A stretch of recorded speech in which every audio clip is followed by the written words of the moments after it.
نحمدہ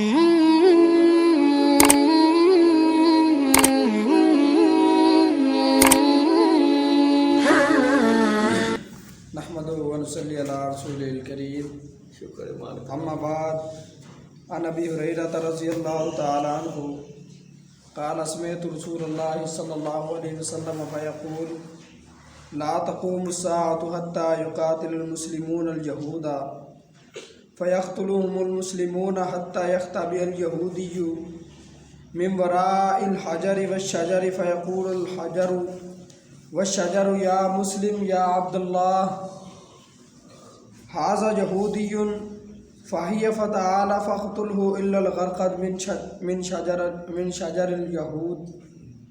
او کما قال النبی صلی اللہ علیہ وسلم۔ ہر قسم کی حمد و ثنا بڑائی کبریائی اللہ احکم الحاکمین کی ذات کے لیے، ان گنت بے شمار درود و سلام نبی آخر زمان محمد صلی اللہ علیہ وسلم کی ذات اقدس کے لیے۔ حضرت ابو ہریرہ رضی اللہ تعالیٰ عنہ بیان کرتے ہیں، وہ کہتے ہیں کہ میں نے نبی صلی اللہ علیہ وسلم سے سنا، آپ فرما رہے تھے لا تقوم الساعۃ، قیامت قائم نہیں ہوگی، حتی یقاتل المسلمون الیہود، یہاں تک کہ مسلمان یہودیوں سے لڑائی کریں گے، فیقتلہم، اور ان یہودیوں کو مسلمان قتل کریں گے، اور حالت یہ ہو جائے گی کہ کوئی بھی یہودی کسی چیز کے پیچھے اگر چھپے گا، کسی پتھر کے پیچھے یا کسی درخت کے پیچھے، تو وہ درخت اور پتھر پکار کے بولیں گے یا عبداللہ یا مسلم، اے اللہ کے بندے، اے مسلمان، میرے پیچھے یہودی چھپا بیٹھا ہے، تو اس کو آ کے قتل کر دے۔ اس کے بعد فرمایا الا الغرقد، غرقد کے علاوہ یہ یہودیوں کا درخت ہے۔ غرقد ایک درخت، ایک پودے کا نام ہے کہ وہ پودا، وہ درخت وہ نہیں بتائے گا، باقی ہر چیز بتائے گی۔ کسی پتھر کے پیچھے کوئی یہودی چھپے گا، وہ بول کے بتا دے گا کہ میرے پیچھے یہودی چھپا بیٹھے، اسے قتل کر دو۔ اگر کسی درخت کے پیچھے یہودی چھپے گا تو وہ درخت بول پڑے گا کہ میرے پیچھے یہودی ہے، اسے قتل کر دو۔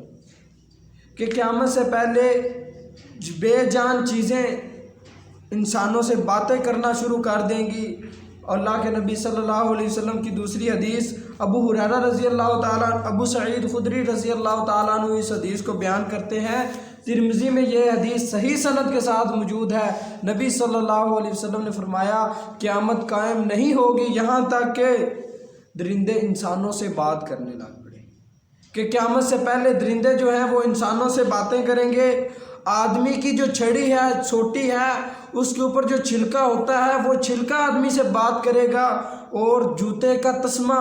وہ آدمی سے بات کرے گا، اور اس کے بعد آدمی کی ران آدمی سے بات کرے گی کہ اس کی عدم موجودگی میں اس کی بیوی نے کیا کیا تھا، کیا برائی کی تھی۔ کہ جب بے جان چیزیں انسانوں سے، درندے انسانوں سے باتیں کرنا شروع کر لیں گے، اس کے بعد قیامت آئے گی۔ اور اللہ کے نبی صلی اللہ علیہ وسلم کے دور کے اندر بھی بہت سی بے جان چیزوں نے اللہ کے نبی صلی اللہ علیہ وسلم سے بھی کلام کیا، جس طرح ہم سنتے آ رہے ہیں کہ پتھر بھی اللہ کے نبی صلی اللہ علیہ وسلم کو سلام کیا کرتے تھے،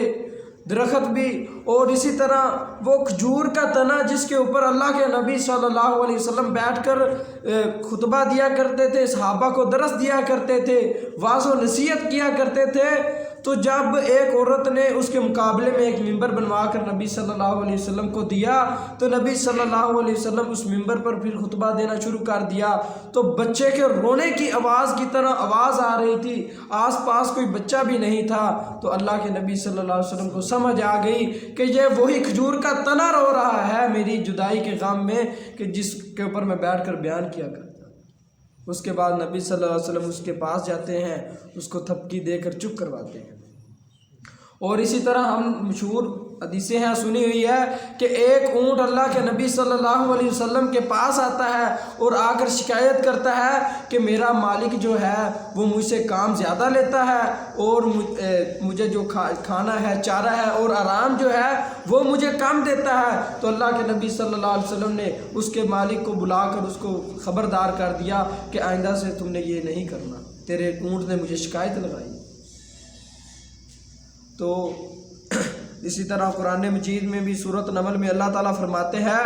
وَإِذَا وَقَعَ الْقَوْلُ عَلَيْهِمْ أَخْرَجْنَا لَهُمْ دَابَّةً مِّنَ الْأَرْضِ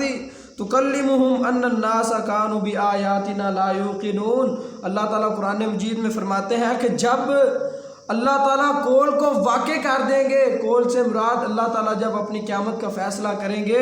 تو ان پر اخرجنا دابتاً اللہ تعالیٰ ان پر ایک درندہ نکالیں گے، تکلمہم وہ درندہ لوگوں سے باتیں کرے گا، ان الناس اور لوگوں کی حالت کیا ہے کہ بے شک لوگ کانو ہیں بآیاتنا لا یوقنون ہماری باتوں پر یقین ہی نہیں کرتے، اور لوگوں کی حالت یہ ہے کہ لوگ ہماری باتوں پر یقین ہی نہیں کرتے، ہماری نشانیوں پر یقین ہی نہیں رکھتے، وہ سمجھتے ہیں کہ ابھی قیامت دور ہے، قیامت پتہ نہیں آنی بھی ہے یا نہیں آنی، تو لوگ اس طرح کی باتوں کا شکار ہیں، حالانکہ اللہ تعالیٰ کے یہ حتمی فیصلہ ہے اور ایک مومن کے ایمان کا حصہ ہے، جو بندہ قیامت کا انکار کر دیتا ہے وہ بندہ اسلام سے خارج ہے۔ جس سورۃ الکہف کے اندر واقعہ موجود ہے کہ دو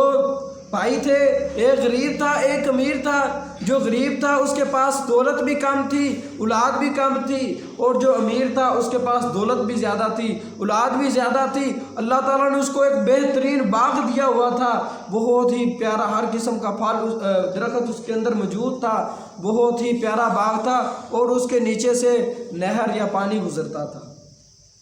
تو اس نے کیا کہا، اس کے بھائی نے اس کو کہا کہ اس کو نصیحت کی، تو اس نے کہا کوئی قیامت نہیں آنے والی، کوئی آخرت کا سلسلہ نہیں ہوگا، ہاں اگر قیامت آئی بھی تو جس رب نے مجھے دنیا میں اتنا زیادہ دیا ہے، میرے پاس اولاد بھی تیرے سے زیادہ ہے، مال بھی تیرے سے زیادہ ہے، تو وہ رب مجھے آخرت میں بھی اگر قیامت آئی بھی تو پہلی بات تو یہ کہ قیامت آنی نہیں، اگر آئی بھی تو میرا رب اس سے زیادہ مجھے دے گا۔ تو اس نے اللہ تعالیٰ کے قیامت کا انکار کر دیا، تو کیا ہوتا ہے اگلے دن وہ دیکھتا ہے کہ اس کا باغ سارا جل کے راکھ ہو گیا۔ وہ پھر کہتا ہے اس کے پاس اتنی طاقت بھی نہیں تھی کہ اس ذات سے بدلہ لے سکتے، کون ہے جو اس ذات سے بدلہ لے سکے؟ پھر وہ کہتا ہے کہ ہائے کاش کہ میں اپنے رب کے ساتھ شرک نہ کرتا، اپنے رب کی نافرمانی نہ کرتا، فوراً وہ توبہ طائب ہو گیا۔ تو دیکھیے اس نے قیامت کا انکار کیا تو اللہ تعالیٰ نے فوراً اس کا باغ جلا کر رکھ دیا۔ تو قیامت میرے بھائیوں آنے والی ہے اور بہت قریب ہے۔ میری اللہ تعالیٰ سے دعا ہے کہ اللہ تعالیٰ مجھے اور آپ کو دین حق کو سمجھنے اور اس پر عمل پیرا ہونے کی توفیق عطا فرمائے۔ وما علینا الا البلاغ۔